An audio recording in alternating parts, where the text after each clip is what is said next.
Hypoparathyroidism, as I mentioned, represents a disease with significant unmet medical need. It is a rare disease, and it's characterized by deficiency in parathyroid hormone that results in dysregulation of serum calcium and phosphorus levels. And usually it's caused by inadvertent removal of the parathyroid glands during surgery on the thyroid. It affects approximately 80,000 people in the United States and about 110,000 people in Europe. And of those, roughly half are peri or postmenopausal women who are at risk of developing or who may have already developed osteoporosis. And for many decades, conventional treatment for this condition has simply been replacement of calcium by supplementing large amounts of calcium by giving tablets, and also the active form of vitamin D to help calcium to be absorbed from the gut. So there are actually primarily three therapeutic goals that are linked to the three things I've already mentioned: the symptoms of the condition, the kidney, and the bone. To be more specific about the symptoms, they relate to the fact that calcium levels in the blood are abnormally low and difficult to control with normal therapy. And so patients complain that they suffer from disabling symptoms, including what they describe as brain fog, or difficulty concentrating and difficulty with memory, which is very debilitating. And they suffer these symptoms quite frequently during the day and at night. Other symptoms include neurological and muscular symptoms, strange tingling sensations, paresthesia, muscle cramps, and in severe cases, even muscle tetany. And these symptoms are very debilitating for the patients, and they really impact their quality of life. Now, from the perspective of the kidney, as well as the bone, there are longer-term complications of the condition. About half of the patients have too much calcium in the urine, so the kidney is unable to reabsorb calcium that's filtered, and the calcium ends up in the urine, and that's damaging to the kidneys. So about a quarter of patients with this condition have chronic kidney disease, and they have also a high risk of developing kidney stones, which can also be damaging as well as extremely painful. So one of the goals of therapy is clearly to decrease the damage to the kidney by restoring the kidney's ability to reabsorb calcium and prevent the damaging effects of calcium in the urine. And as far as bone is concerned, as I already mentioned, many of these patients are peri or postmenopausal women, and they are at increased risk of osteopenia or osteoporosis. So another therapeutic goal is to restore normal bone turnover and avoid any situation where patients are subject to an increased risk of further bone loss, and that could lead to a risk of fractures. A little bit more detail on the kidney and the bone here. Guidelines that are written to help physicians manage these patients reinforce the importance of monitoring patients' renal function and minimizing hypercalciuria to try to mitigate the risk of renal injury over time. Despite this, just over a third of patients have kidney stones. Slightly more than that, about 38%, have nephrocalcinosis, which is a direct excess calcium toxicity problem in the renal parenchyma. And about 20 to 30% of patients get kidney stones and nephrocalcinosis. And over time, more and more patients actually develop chronic kidney disease. So it would be desirable to have a treatment that would allow these patients to have a protected future for their kidney. And that could be achieved by withdrawing these large amounts of calcium that they have to take to keep the calcium levels up in the blood, which unfortunately make this problem with calcium in the urine worse, because you're presenting more calcium to the kidney, and the kidney, in the absence of parathyroid hormone, isn't able to reabsorb that calcium, and it ends up in the urine. In addition, decreased PTH leads to a situation where these patients have an abnormally low bone turnover state, and they have an increase in bone mineral density because they're not turning over bone. The bone is actually in almost a sort of dormant or frozen metabolic condition. But the microarchitecture of that bone, even though it's more dense, isn't normal. And certainly there's more and more evidence emerging that these patients are at increased risk of fractures.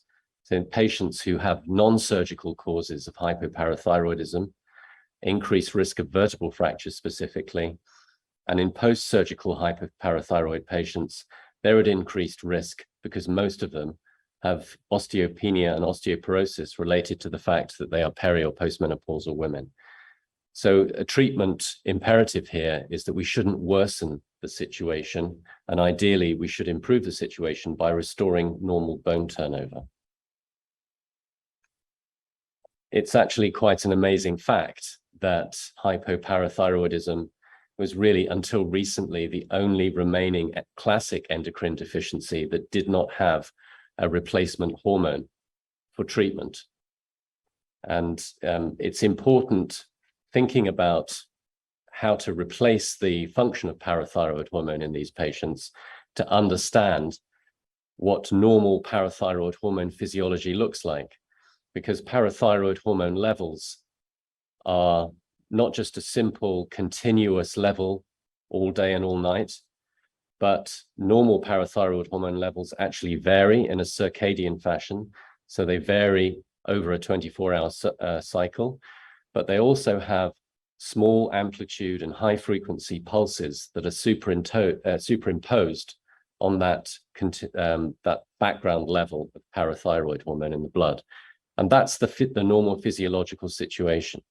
So I don't think it would be accurate to think that you can simply replace the hormone by creating a situation where you have a continuous and even level of parathyroid hormone in the blood, because that would not be physiological by definition.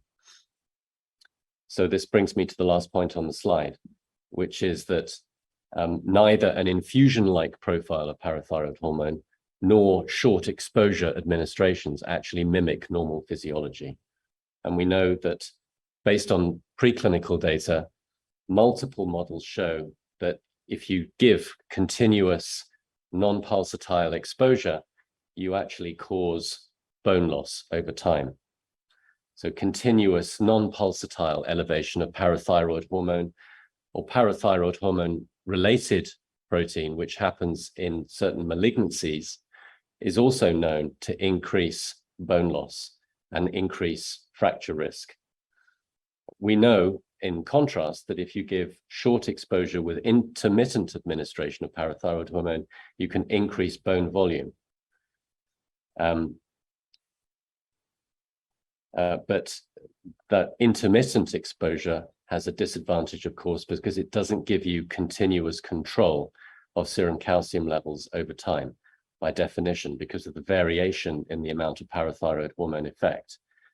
And we note that with the first hormone that became available, NatPara, actually there were these variations in control of serum calcium, and patients did suffer adverse events, including hyper and hypocalcemia episodes and vasoactive events. So this molecule, AZP-3601, has been designed specifically to address what we need to deliver in terms of trying to restore normal PTH physiology. And the target here that we want to achieve is a long effect such that we can even out these swings in calcium levels. We want to do that by restoring normal renal calcium reabsorption, as I mentioned, and eliminate the need for these additional supplements, these calcium supplements and active vitamin D. But we would also want not to expose the bone to this continuous background level of parathyroid hormone. So what we want is something that's having a short effect on the bone, is not constantly present, in order to stimulate some bone turnover that's balanced, not too much formation or too much resorption. And on the right side, you can see the receptor pharmacology of AZP-3601. And this is an important point because the binding of AZP-3601 to the PTH receptor, depending on whether that receptor is found in the kidney or is found in the bone, we believe influences the conformation of the PTH receptor. And it exists in two conformational states, R0 and RG. And in the kidney, when AZP-3601 binds to the PTH receptor, the receptor is in the R0 conformation. And that results in a very long, prolonged pharmacodynamic effect because the drug binds to the receptor in the R0 conformation, it gets internalized within the tubular cells in the kidney, and multiple cycles of G protein coupled activity happen, cell signaling cycles inside the cell, giving a very prolonged duration of action. In contrast, in the bone, the PTH receptor is in the RG conformation when it's bound to AZP-3601, we believe. And so therefore, the interaction there is very different because the signal is much shorter. You don't get these repeated cycles of G protein coupled signal inside the cell. And actually the signal that results from binding the drug to the receptor is really just a once-off interaction.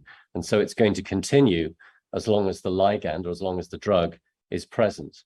So because AZP-3601 has a short half-life, it's not present that long, so it has only a very intermittent and short-lived effect on the PTH receptor in the bone. And these are really important physiological, pharmacological facts to understand because they are behind the rational design of the molecule. This leads to another important point. AZP-3601 is not parathyroid hormone, not the whole hormone, it's not part of the hormone. It's actually been rationally designed based on a combination of parathyroid hormone and parathyroid hormone-related protein. And you can see here, the slide shows you how the starting point is the 1 to 36, 1 to 34, and 1 to 36 of those two hormones respectively, and then substitutions of various amino acids that were deliberately done with various iterations of the molecule in order to improve selectivity for binding to the R0 conformation in the kidney, and also giving it solubility properties that would make it druggable. In other words, you could use it, you could inject it, and you would have the right kind of PK profile. So this molecule is a rationally designed molecule specifically targeted to achieve the right PTH receptor pharmacology. And this is the evidence of that based on radioligand binding studies, where we can see the relative affinity of these different PTH analogs with AZP-3601 at the bottom in the table there for the RG and the R0 conformation. And here you can see that AZP-3601 has by far the highest affinity because it's displacing that radio-labeled ligand at the lowest concentration for the R0 conformation of the PTH receptor. And it has very similar binding affinity to the RG conformation of the receptor as the other PTH analogs. But of course, as I said, it has a very short half-life, so it doesn't interact with those receptors for very long. And there you can see on the right what I've already emphasized with respect to the effect on the bone relative to the effect on the kidney, RG versus R0.